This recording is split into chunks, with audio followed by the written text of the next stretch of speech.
Welcome to Chicken and Life. I'm Adrienne, the turquoise lady, and today I'm going to talk about the mental health benefits of physical activity. So some of the mental health conditions that activity can help with are depression, anxiety, ADHD, PTSD, trauma, and it can also help us with resilience and healthy coping. Exercise has the benefit of giving us more energy so we can do the things we want to do. It increases our memory. Partly the reason it increases our memory is because it actually helps our brain build more brain cells. So, that is always a win. Better sleep, continuous quest in America for better sleep. Exercise helps with that.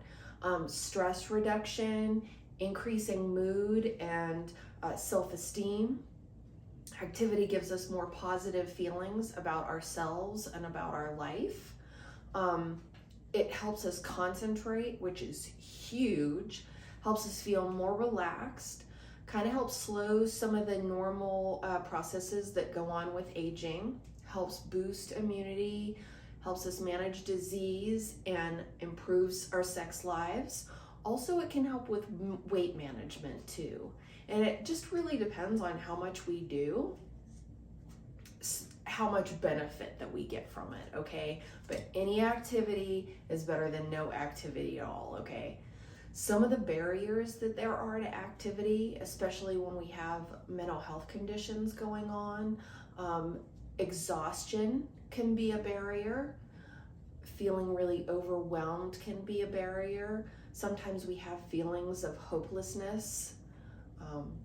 Sometimes it's just general bad feelings about ourselves. And also outside of that, some of us have pain that we're dealing with that can get in the way of us being able to be active. So I want to take a minute to acknowledge that these can be huge barriers to physical activity, but any little bit that you can do has a benefit. So even if it's just 5 minutes of activity, that's a win. I remember there was one time that I was not in a good mood and I didn't know what to do to get out of it. And I just ended up getting up and washing the dishes. And just standing there cleaning the dishes and moving my arms around. I'm standing up, so you're using muscles to stand up in that situation, and also you're using the muscles to clean the dishes. In the end, you might go ahead and dry them and put them away. Something as simple as that gets us off the couch, gets the blood flowing, gets the immune system flowing, and helps us feel better emotionally. When we're feeling overwhelmed, because there are a lot of things going on in our lives, really, a lot of us are busy, right? Once it's a priority, it gets easier. And the idea in that situation is you're not necessarily going to be able to go for a 20-minute walk or do the elliptical for half an hour. But maybe you can just do a little bit of something here and a little bit of something there. Even if it's just a little walk, couple houses down and back, do a little dancing in your bedroom while the kids are asleep, something like that. When we're feeling bad about ourselves, sometimes it can be helpful to exercise with a friend. Depends on the person. For some of us, it's really motivating to have that social connection with somebody. It helps us feel better. Some of us do better exercising on our own, so you can just play with it, play around with it and see what works for you. Pain being a barrier, you can work with that by doing shorter amounts of exercise more often. So what is moderate activity? Moderate activity is when we're breathing a little bit harder than is normal for us, but it's not necessarily getting to where we're short of breath and we can't breathe, right? We want to be able to chat a little bit, but it should be hard for us to sing. So getting our heart rate up a little higher than it normally is, that'd be the goal. Okay, so we want to start slow, do what you can when you can. So look for that part of the day where you have more energy. So I, for instance, have very poor energy first thing in the morning. I would probably wait until the afternoon to do it if I can. And then you're more likely to get motivated to do it. If you pick a time of day there where you have no energy, it's going to be so hard to do. So looking for that time of day is really helpful. Looking for things that you like to do.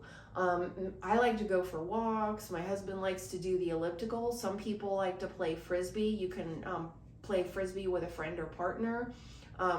Catch, you could play catch. Maybe you play with your dog.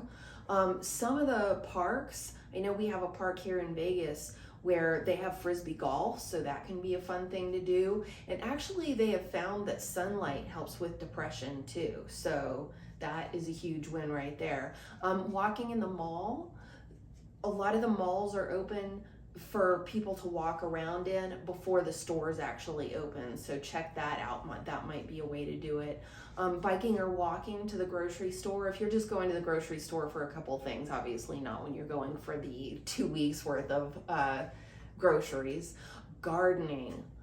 Love the idea of gardening. What's great about that is you're using a lot of different muscles because you're picking up pots, you're picking up soil, you're moving around in the dirt, with the shovel or whatever. And what's good about that is that kind of getting that connection to the earth.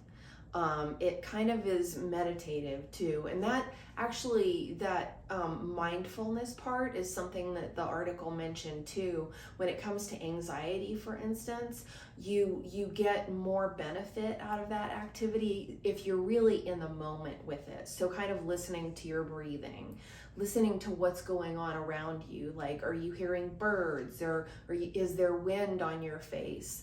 Can you hear traffic? I mean, it's just being aware of your situation can give you additional benefit from that activity. Working on a home improvement project was one that I got a kick out of because I am somebody who doesn't know how to do that kind of stuff. And I think anybody who is kind of a wizard. Like, you rock if you can do that. That is so awesome. And then, I mean, something as simple as working in the yard. Anything's better than nothing, right? So the more you do, as long as you're not hurting yourself, we want everybody to be super careful, right? The long-term goal can be to do it 30 minutes, 5 days a week, okay? It does not have to be all at once. That sounds cool on paper, but again, if you're somebody who has a lot going on in your life, you may not have time to do that. So even if you've got 10 minutes here and there, then you could do a little something. So maybe on breaks, or after your lunch, you're gonna go for a little 10-minute walk. So if that ends up being 3 10-minute sessions in a day, bam, you got your 30 minutes and you met your goal. That is awesome. Sometimes even like 5 minutes. Anything is better than nothing. And also, again, this is mental health we're talking about. Sometimes we don't have a lot of energy. Do what you can when you can, okay?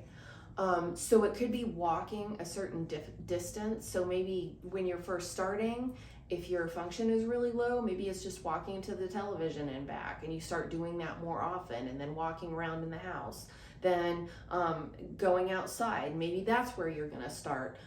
2 houses down, then tomorrow 3 houses down, and the next day 4 houses down, okay? Or walking around your apartment building once, then twice, then 3 times, okay? Choosing a place that makes you feel good emotionally can be really helpful as well. So for instance, if you really like being in the mall, doing that walk in before the mall's open can be really good for folks that do that, that like that. Walking around in stores can be helpful. Go to your local big box store and walk around. I don't want to advertise anybody, but where you like to go, okay? I like the parks, and I'm really lucky here in Vegas because we have Sunset Park, and it has trails that are more like walking in the desert trails, and then we have some that are just like walking in the park trails. So that can be a good thing for some people to do. And then remember, when you have accomplished some activity, make sure that you pat yourself on the back. even if it's just 5 minutes. It's so important to reward yourself for a job well done. If you haven't been able to do 20 minutes today, that's okay. Maybe you'll be able to tomorrow, okay? It helps keep us going when we reward ourselves with that positive feedback, okay? Maybe a bubble bath, maybe an extra episode of one of your favorite TV programs. You can kind of play around. Everybody likes different stuff. Reward yourself with whatever works for you. Thank you so much for listening to me today. This is Adrienne, the Turquoise Lady with Chicken and Life. Bye-bye.